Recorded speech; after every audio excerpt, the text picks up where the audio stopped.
Hello and welcome to Sketchplanations, the podcast. We're back after a lovely long summer break and we're raring to go headstrong into the autumn with more fortnightly conversations on the hows, whys and wherefores of the world, all inspired by the intriguing collection of sketches at sketchplanations.com.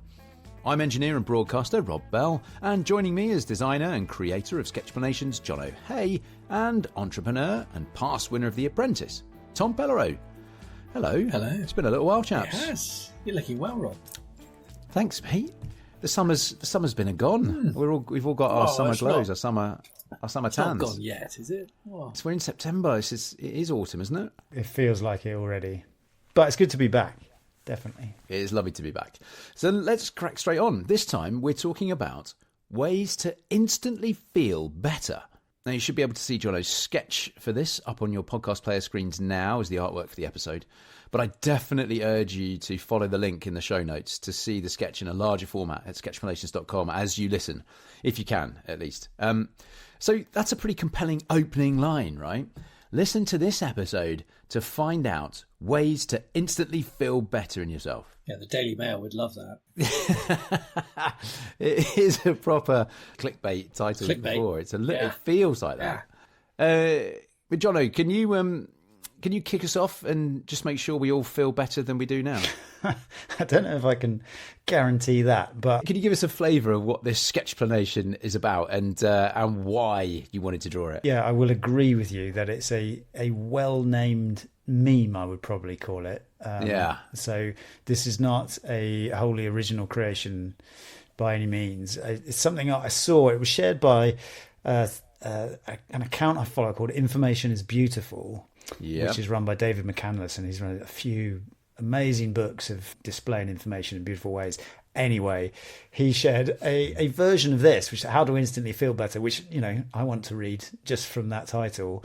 But it was sort of lacking quite a lot. And I could relate a lot to the different things in it. And I could just imagine, and I wanted to sort of create my own version of it, which had a bit more personality than just words. And so How to Instantly Feel Better is a set of 8 emotions, I'd say somewhat negative emotions that you might be feeling, and ways that you can sort those out straight away. And so you'll see hopefully 16 little people on your screen that we can work our way through. And there is a lot of character in it, Jono, as well, which is what you do so brilliantly in all of your sketchplanations, explaining things through the power of simple sketches. So I think mission accomplished for you in that sense. But shall we just go through each one then? Each of these suggested proactive, positive responses to, as you said, Jono, negative emotions one by one, and see what we think of them as cures. Well, before anyone gets angry, and then we have to start singing. Well, Tommy, thank you very much for teeing us up with the first one. So the first one suggests that if you are feeling the emotion of anger, if you are angry, a way to instantly feel better is to sing. What do we think about that? I mean, it's nice, isn't it? What a lovely way to dispel anger. And I was trying to think through my mind the times that I've done that, or if I've done that. Yeah. And I think there are times where I might have really gone for a song. If you're by yourself, when you can really go for it and it's the right song. But I wasn't totally sure if my anger disappears, but I think I do feel better. But I might still be suitably angry if I'm belting out a song. But anyway, nobody else has seen this because I would only ever do this by myself. Jono's never been angry in his life, as far as I'm concerned. It's a good one for the car, this one, isn't it? Right, exactly that. Perfect. Great. Here we go. Let's pile in, Tommy. Go. So I get irrationally angry in the car quite a lot, actually. And I drive the kids to school, to and from, and I don't. It's not a good look, like yelling at someone with anger when you've got your own kids in the car. So I try hard not to, and regularly I find myself kind of going into a hum or a song or la la la la, and because of you now, Jono, I actually know that is my body's kind of reaction, and it is helping me because I do regularly find myself singing to dispel that anger, or just to try and not show that anger in front of my kids in the car. And maybe that's also why so many of us enjoy singing in the car, because it stops us getting angry when someone carves up or does something idiotic at the lights. Well, this was going to be my kind of test, and my train of thought along this was, what are the times when I regularly get angry? What are the triggers for me that makes me angry?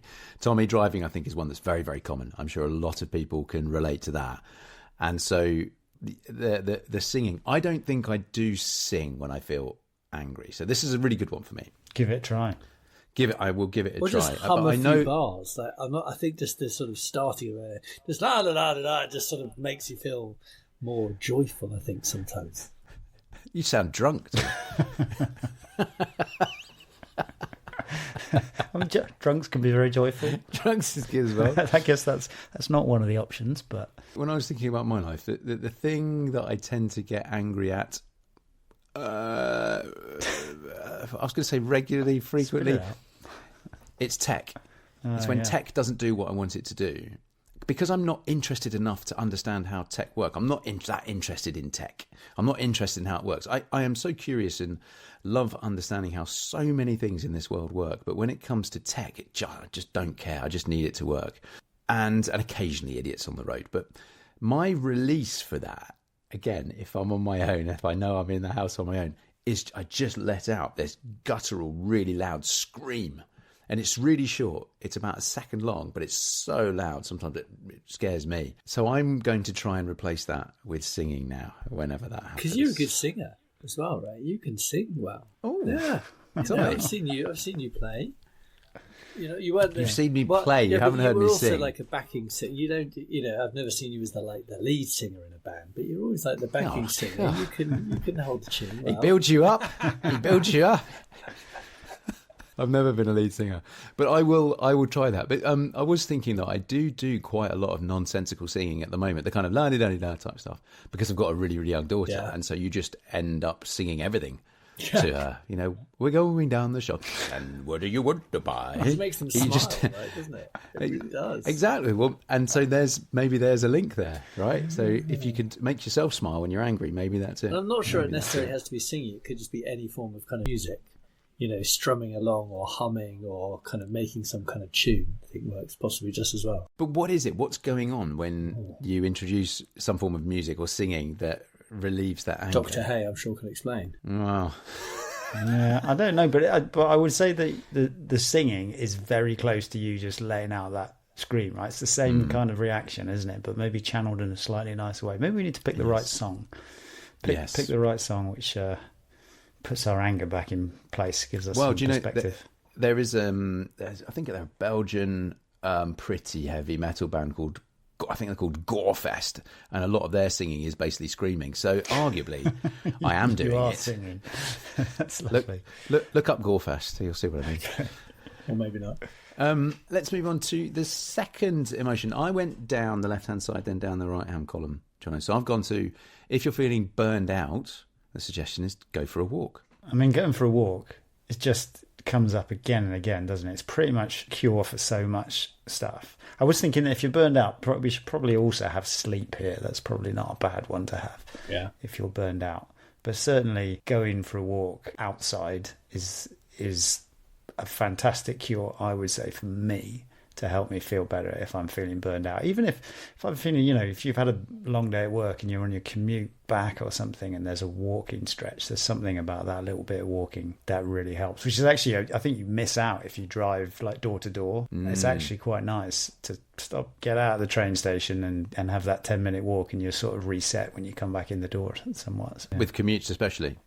I think so, yeah. I drive pretty much door to door. But fortunately, my work is on a farm, effectively. So I do go for quite a lot of walks at lunchtime or in the afternoon. I try to make sure I get out every day for at least a 5-minute walk. There's something about the cadence of walking that kind of really relaxes you, isn't it? Apparently. Yeah, especially on a farm, going out to milk the cows, feed the chickens. I don't actually work on the farm, like, you know. Sorry. I was being flippant, Tommy. Sorry. When I looked at this one, I'm not sure I'd recognise if I was feeling burned out over feeling a bit tired, a bit sleepy. I'm not sure I've experienced feeling burnt out, or maybe I just don't really know what it means. But like, how does feeling tired and feeling burned out differ? Or being stressed. Sometimes quite difficult to tell the difference between those. Yeah, burnout's a sort of combination of everything, isn't it? You're sort of beaten down throughout the day. You're refusing to take on sort of more inputs. You can't make progress on stuff. You're not actually doing anything useful anymore. Okay. And I think you're right. You don't always necessarily notice it in yourself. You might just be carrying on, but actually, if you go for a walk, you feel better. But you might not think to go for a walk, if you know what I mean. You might just be pressing on. Yes, which I definitely will come on to later as well. But there's you've got another sketch as well, haven't you, Jono, that relates to this a little bit? It is solved through walking. There's a Latin phrase for it. Was it like pensius promenadus or something? It's a good try. It's there's one called solvitur ambulando. I was close. I much work on my pronunciation. But yeah, it basically means it's solved by walking, which is that you go out for a walk and your mind churns through a problem or works on something, and that helps you come to like a solution, rather than sitting at your desk or something and trying to work through it. Actually having that external stimulus and getting your body moving and everything helps your mind work on it. And I love that. I totally subscribe to that. I think the tip here perhaps is or the practical tip here is possibly about that commute then. After a really tough day at work, perhaps, on the way home, make sure you can build in some form of walking in that, maybe. Yeah, or even just out in the evening. I mean, I think everybody would benefit from a bit of walking each day. If you can make time for it. Like Tom says, about 5 minutes, even at lunch, just get out away from your desk. Yeah. All right, let's move on. The third one. If you feel like you're overthinking something, get a flipping pen out, piece of paper, and write. Now, this works for me, but very specifically around to-do lists. To-do lists and breaking down larger problems into much more manageable tasks. If that is just too big a thing, I can't figure this whole thing out, or if I've got loads of things that I know I need to do, I find writing those down, either breaking down a big problem into manageable tasks or getting a to-do list down, means that I can stop trying to think about everything, or probably it's actually trying not to forget something that is in that little whirlwind of thoughts. Yeah, I think half the time we're like trying to balance and hold all of these things in our heads, and so you can't get on with something else because you're trying, as you say, to not forget this other important thing that's going on. And so I remember for quite a period of my life, I used to start every day not at the desk, but with a notebook and a pen, and just sit there for 20 minutes. It was a brilliant practice. I kind of wish I did it now again. I don't know why I don't. Really good idea. Doing what? Is that to do a to-do list, or could it be journaling of some form? Because I know that is something that is believed can really help, clear up some productive thinking brain capacity, to just sit down and write, whatever it might be, just let stuff flow out from you. I've been advised to do that by a coach I've worked with. Yeah, there's a really well-known book called The Artist's Way by Julia Cameron, and she recommends something called morning pages. And morning pages is you start each day with 3 pages of long handwriting just first thing in the morning. Anything. That is anything. And it's actually, at the beginning at least, you're not even supposed, first of all, nobody else is supposed to read this. And you're not even necessarily supposed to read it. It's just about getting your hand moving and getting things out of your head and freeing the space for the rest of the day. And I can't say that I've done it. I mean, actually in a writing group on a regular basis, and a lot of people do it there. And so clearly people get a lot of value from it. So yeah, I mean, I'd highly recommend giving it a go, because clearly it works for a lot of people, I think. When I talked about like sitting down with my notebook, I'm not necessarily just writing a to-do list for the day. Sometimes there's stuff, you write something and then you think something else around it, and it's just about not forgetting things. It doesn't necessarily have to be this is what you have to do that day.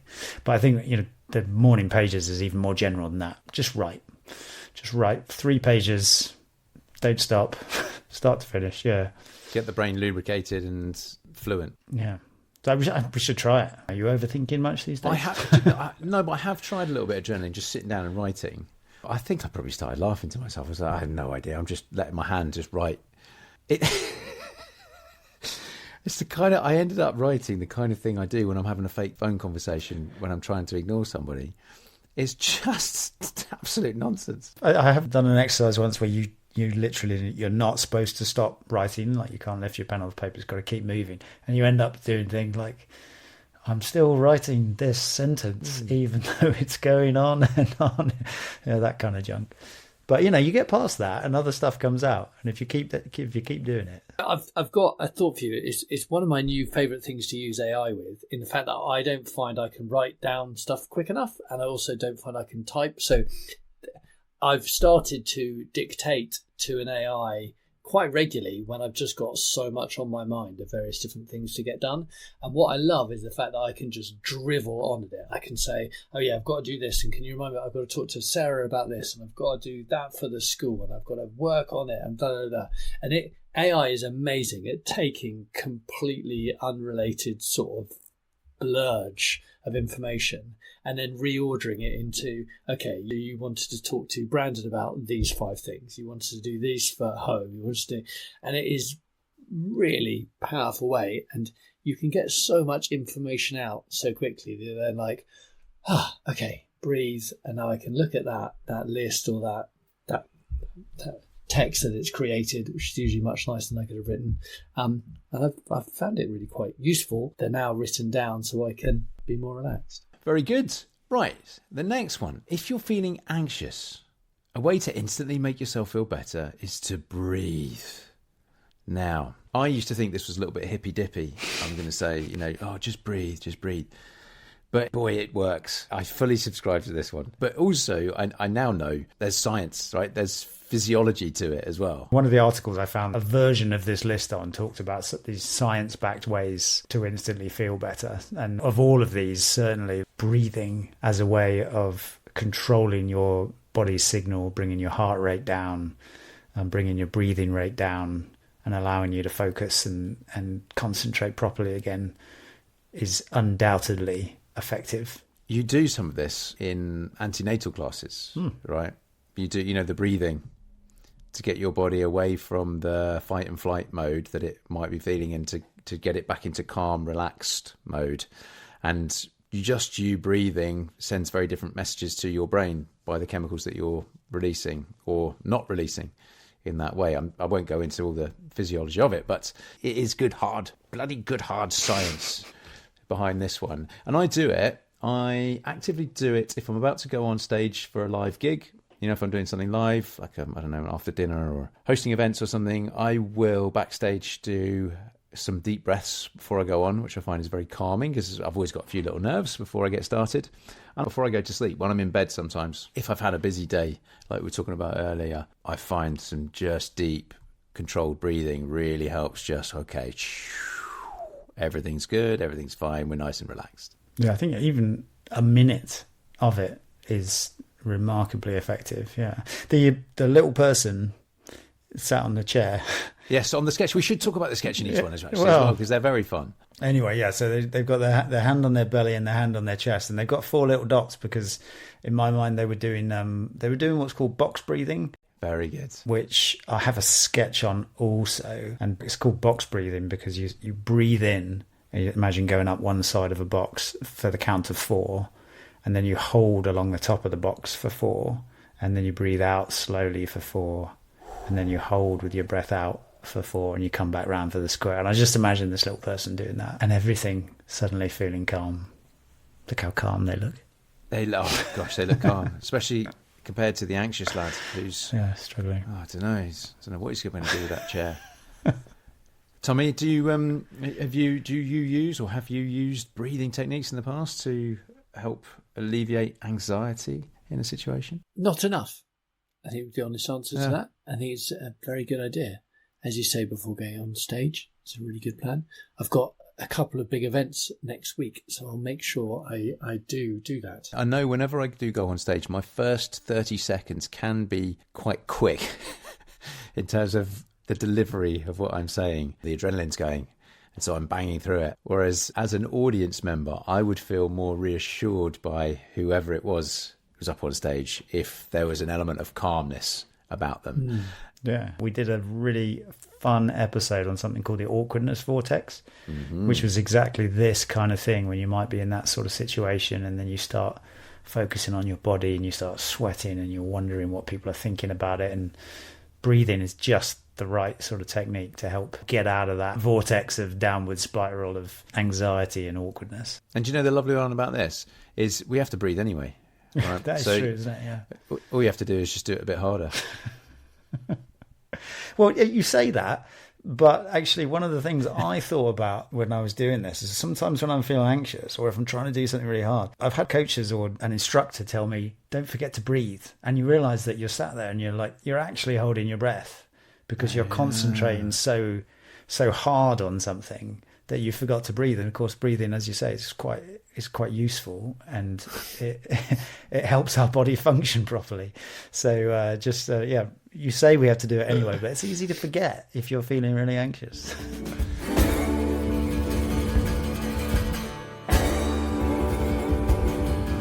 Right, let's move on. If you're feeling stressed, exercise. Yeah, I mean, it's kind of the number one, really, isn't it?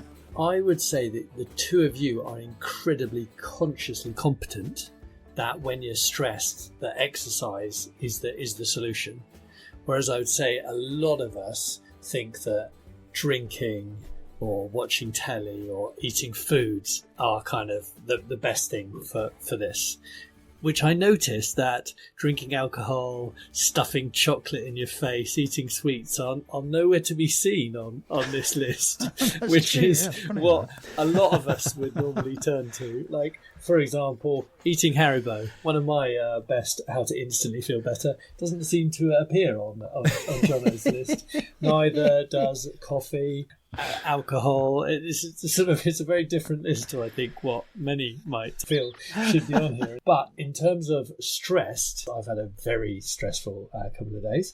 I knew I was coming on this, and I saw this before I went stressed. Exercise, okay. Just set up a stationary bike, so I did a 30-minute stationary bike, and I feel as a result much better. I was also just late. now before. Yeah, that's why. Before that's you why came I was on. late, because I was doing a stationary bike. Is that why you're in a sports top? That's why I'm wearing a sports top. I have at least cooled down from the sweating that I had going on earlier. It's so obvious, but I think to many of us it's not, and the two of you are brilliant at it. Well, having just done that, Tommy, then how do you feel about what you were feeling stressed about beforehand, if I can ask that? That's a very good question. I think certainly exercise does seem to reduce the kind of importance of stressful things, maybe. Yeah, okay. Your physical body feels like it's doing something, whereas often when you're stressed, your physical body actually has no say in it. One of the things that exercise, particularly if you go outside, I think it gives me perspective on something, especially if you do just a jog around the streets or in a park or something, puts a problem in its place. It doesn't mean that it's not a serious thing that you still got to deal with, but it just sort of reconnects you with the rest of the world, is what I find. I wondered if, Tommy, you might mention urgency, because I find that a lot of the time I'm feeling stressed because I feel like there's a lot of stuff that feels urgent. It needs to be done. I'm like, I don't have the time to do this. I'm getting stressed about it. And so I wondered if after having done exercise, it was feeling like what did feel urgent feels less urgent now. Sometimes if I'm stressed about something and I go do some exercise, I come back and I've now got less time to do the thing that is stressing me out. So perhaps that's an exception, but maybe I do a better job when I come back to it. I don't know. Well, so Tommy, and I will take your compliment earlier but I'm afraid to say it's not the case for me. I exercise not because I feel stressed. I exercise for other reasons. But when I'm stressed about stuff, I actively don't exercise because I feel like, no, my time right now needs to be dedicated to this. And I know through experience that going down the gym or going for a run or going for a ride or whatever it might be will help me deal with this better. But in the moment, I rarely make the decision to go and do exercise and just keep ploughing on. Come on, I will get there. Come on. Whereas I know through experience that if I stopped, go and do some exercise, as Jono said, with hours and less time to do it, I will be much more effective. So yeah, but that's good to talk that out. And I'd really love to be better at that. I'd really love to just say, no, come on, do it, stop.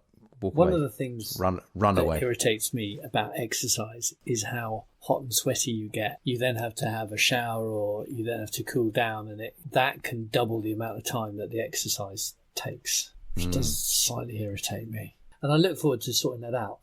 I really at work want to set up like a highly air-conditioned room with a standing bike inside that I can fire fans at myself when I'm doing it. Put some effort in, but not actually get any hotter. I think I'll do that one day. I'll set it up create like a fridge where basically you have a really loud, windy fridge. I mean, exactly. it sounds like quite a stressful environment to walk into to me. Exactly. Anyway, one day. These are genuinely things that I think about quite a lot. I know they are, Tommy. And I love that you come on here and voice them. They're brilliant. If someone else could solve it for me, that would be also great. No, you're the problem solver. All right, let's move on. If you're feeling sad, how do I word this? If you're feeling sad, be grateful. Remember gratitude. Be grateful. Thank you. Yes. The old wordsmith here doing his job. If you're feeling sad, be grateful. Yeah, I think this is a tricky one, but a good one. And being grateful, I think, is just a practice in your life which will help you out. Just having always I can't bring myself to say it, but an attitude of gratitude. Oh, said it. Said it. I do think that's true, but I was thinking, like, when you're feeling sad, it's hard if you've lost somebody, or if you think back to something that was great and now you don't have it anymore. It's hard to do that reframe. Instead of going like, what have I lost? You start to go, well, what did I have? And what brilliant times, how much I got out of that. And I do think that does work. And you see people who they seem sort of naturally happy, but they have that kind of attitude all the time about, it's like all the good things. They focus on the good things. But I think when you're feeling sad, that's difficult. It is. And yeah, you mentioned it, the one example I came up with here, God, we put a massive downer in the middle of the podcast. It is when you've lost someone. That's the saddest I think I've been in my life. But then absolutely, as is laid out here, by reflecting on the times that you've had with them and being grateful for them being part of your life in some way and focusing on the memories that you've made with them, that is a means of trying to deal with that sadness for sure. Yep, absolutely. You don't have to be sad to get the benefits of gratitude. There are other practices, a bit like the morning pages, where it's, sit down and write one thing you're grateful for every morning. And that kind of practice can help tune yourself to look for the positive in things and think about the goodness in your situation and everything you do have as opposed to everything you don't have. Not something I do all the time deliberately. And I wish I did. You hear about these practices and you're like, oh, I should do that. Why don't I do that? It'd take me 10 seconds. But that would have worked. Yeah. One of the biggest benefits of daily praying, which many people do, and I had periods of my life where when I did, is often you're encouraged when you pray to start with sort of things that have gone well today or things that are going well. You say, the classic one is, thank you, God, for my daily bread. Certainly I was sort of taught to start praying by saying what you were happy for. I mean, that's probably a Gales where you live as well, isn't it, Tommy? So you're well aware your daily bread. How much for a croissant? Just as an aside, I went to Aldi for an almond croissant this morning, 64p, I think it was. Brilliant. I went to Aldi this evening. Love it. That, gratitude. Yeah, gratitude. Right, let's move on. We've got 2 left. So, if you're feeling impatient... Yeah, let's get on with this. Suggestion is... Come on. Come on. If you're feeling impatient, reflect on progress. 7 down. 1 to go. Now, see, I don't know. I found this one slightly difficult because when I most feel impatient, it's when I'm running short of time, normally because I haven't left enough time. And so the example that comes up almost every episode, at least for me and Tommy, I'm running late for a train or a plane, but I've made time somehow to pick up some food or coffee from somewhere, and the person in front of me is taking forever. That's when I start to feel really impatient, and I don't know how I'd reflect on progress in that situation. Maybe it's not relevant there. I feel that this applies much more to a longer term impatience that you might have for something, getting a promotion, buying a house, getting funding for your idea that you want to develop. I don't know, something like that. So for me, impatience often slips into angry and then sing. I am very impatient in many different things. And sometimes actually when I reflect, it makes me even more impatient because I'm like, yes, you look back and you go, oh, this has been going on for months now. Why is it not? This is why you're a very good inventor. You're reflecting on how little progress you've made. Yeah. Your impatience that leads to anger leads to a solution and a a new product on the market. Is this another one then that relates quite a bit to giving perspective? It is for me. So I know your voice of reason, John. Well, no, with your situation about, standing in line and somebody's taking ages, I don't know if reflecting on progress is going to solve that one. But I know that I'm not always a great teammate because I'm always on to the next target, the next goal, the next project. And I want to keep making progress. And so in my mind, when I think about this, the times where people have encouraged me or forced me to stop and say, look at what you have done so far up to here. It doesn't all have to happen in a month, 6 months, a year or whatever. These things take time, like maybe selling a house or buying a house or whatever. But like if you're working on a project or you want to achieve something, I can tend to be hard on myself because I'm impatient to keep moving on. And I think reflecting on progress seems a really good thing. And I need that prompt in order to do that. Good. Well, before Tommy gets angry, let's move on to the last one. If you're feeling lazy/lethargic, sure, I would put in there, here we go, instantly feel better by taking a cold shower. Ooh, it takes a lot to convince me to have a cold shower. Wow. Yeah, I mean, honestly, I think of all of them here, this is probably the hardest one to actually go do. But actually quite an easy one to do, but hard to force yourself to do. I don't know many people who get out of a couch that looks as comfy as that and go and have a cold shower. I mean, it's not common, and not many people who are in fact lethargic and stuck on the sofa are going to get up and have a cold shower. However, I do think if you did, yes, it would be incredibly effective. Yeah. I am not debating how effective it is.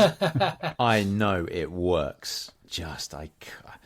I do it very rarely. It's one of the hardest things to do in the world, I think. Just get into a cold shower. Force yourself to have a cold shower when you don't have to have a cold shower. Yeah. Yeah. I think, that whole like wild swimming and swimming in lakes and stuff, it has this kind of effect. It's kind of hard to be really lazy after you've come out of some cold water. It's always totally energizing. I always feel absolutely amazing. Like, what am I going to do today? Yeah. I tell you what I did get into was icing my legs after lots of marathon training, so lots of long runs. I get in. I wouldn't ice, to be fair.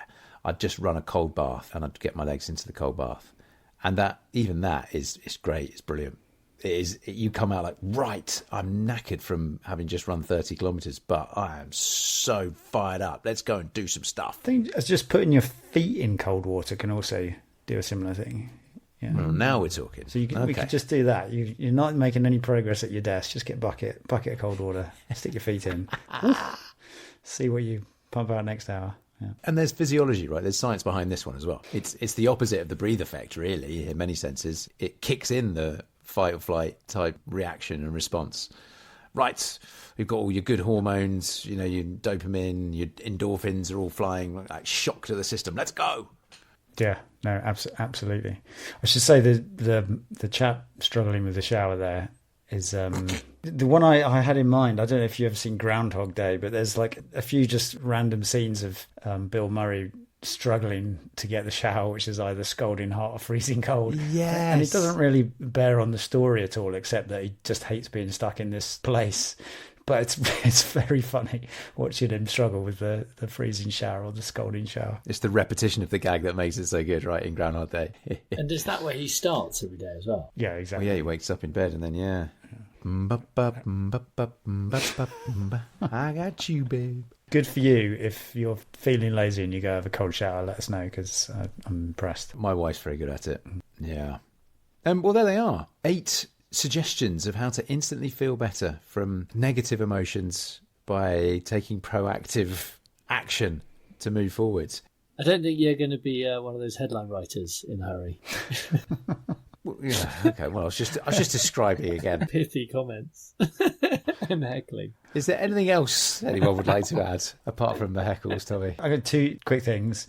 One is that this list is about how to instantly feel better. And I think it's a fair point to make that these are short-term things rather than feeling better in the long term. You're right. And we've covered a bunch of other things about feeling good in the long term, things like the 5 ways to well-being one. Yes, very good. Which we spoke about. We should, I think if you did a lot of these in the short term, overall that will help in the long term. But these are not about long-term happiness. These are about instantly feeling better. And the other thing I was going to say was, when we talk about the walk, I think it was a little butterfly there, because I was imagining walking in nature. And as I was doing this, I just kept thinking, like, if I'm angry, going to walk in nature. If I'm burned out, walk in nature. If I'm overthinking, walk in nature. Anxious, walk in nature. Basically, I was thinking walk in nature is pretty much, the miracle cure that we have for so many things. And I learned the word as I was doing this and looking into it for something called green prescriptions, which is basically if your doctor prescribes that you go spend time out in nature as part of your treatment, which is a lovely, essentially free medicine and tonic for the soul. And I should say as well, you did a sketch for that as well, didn't you? Which you can see from the How to Instantly Feel Better sketch. Yeah, it's somewhere down the bottom. It basically has I'll link to it. All of these with one simple solution. Yeah, but it's a lovely picture as well about a guy walking in nature. I will link to it. In the show notes. Any overarching takeaways from this episode? Anything we've learned? I feel that this is a good reminder about how sometimes, or even a lot of the time, our immediate mood and emotions can be at least partially controlled by our actions, which is a nice reminder, I feel. Yeah. For me, like that discussion you mentioned about being burned out, and the fact that you can't always tell if you're burned out straight away. You might need somebody else to point it out for you. Actually, maybe I should get a little printout of this next to my desk as a prompt, just for That's each nice. of these, like you should, for getting out for a run when you're stressed about stuff. Or if you're just going round and round in your head, to just write some stuff down, or if you're feeling a bit sad, actually, these little prompts could be quite handy. Jono, that's lovely, because we go through all these and we've all basically said, yes, that's right. That's kind of not obvious, but yes, that definitely works. Yet I don't do all of these all the time when I feel some of these negative emotions, especially that stressed go and exercise one. But I know it works. But if there was a reminder there, that is a reminder to me saying, this works, so do it. That's good. What I think you probably need is a printed mouse mat with it on, available via Jono's website with a little link to Redbubble by the looks of it for £18.67. Good point. There you go. Quite right. There you go. Lovely. Laptop sleeve. And the framed aren't. all of Jono's sketches are available in a number of different merchandise products. So do have a look at those as well, because they make great gifts. Well, as our first episode back for a wee while at least, I'm delighted that we've started there with that. I mean, I was feeling good at the start of the episode, as I said, but now I am feeling even better. I just am. And as a reminder, listeners, you can expect new episodes to be out every other Thursday, and there's a whole load of episodes in our back catalogue as well. So if you're a newcomer, then, well, firstly, welcome, but also please do have a look back at previous episodes. There's something in there for everyone. And I feel like the only instantly feel better advice I can follow now is down to the anger I'm feeling of coming to the end of this wonderful conversation. So that can only mean one thing. It's time to sing. Thanks for listening. Until next time, go well, stay well, goodbye. You're an amazing singer. See you, everyone.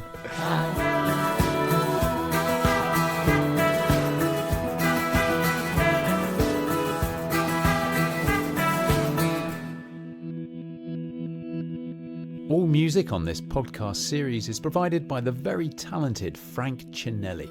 And you can find many more tracks at frankcinelli.com.